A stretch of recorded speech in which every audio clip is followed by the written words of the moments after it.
So you mentioned that your grandmother was a huge influence on you, and in particular, looking for Wild Goose Lodge. Oh, Yeah. I can talk about that, but I will have to limit myself very severely because I could probably do the entire podcast about that one story. Now, basically, it was the first story that I wrote and had published, and the first story I ever submitted. It was all very charmed, and I wrote it in 2 hours because it's a really short story, might I say, but my anyway, we can discuss and compare methodologies of writing later, but it was something that just came out. And Yeah. as you know, that doesn't often happen. When something is birthed, fully formed, it just flows and it's done. But this was a story that I first heard as a bedtime story, and it's an atrocity story from 1816, where a family were burned alive with their servants, and it was part of the agrarian land wars in Ireland.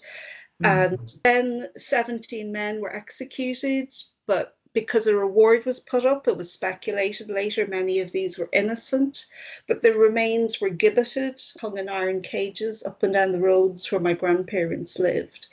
And so there was this lingering terrible fear in the locality, even even now speaking directly about the story, because it was so Yeah. sensitive, so horrific.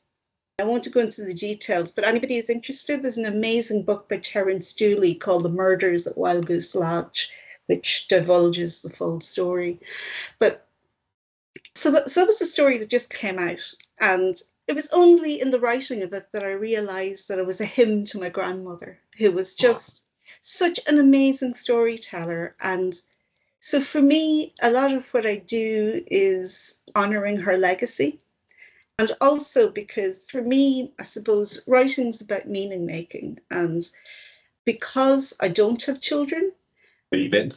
writing is how I suppose writing is how I make sense of these narratives, but also look to transmit them and pass them on and retell them in different ways. But anyway, that story is only the tip of an iceberg of that whole project, which became a chapter of my PhD. It became a 3-year memory project collecting folkloric narratives from 5 different families in the locality. And I even played an extra, a village girl in a film of Wild Goose Lodge that was made in, or You got 2000. you got to take it full circle then. Oh, it was total immersion.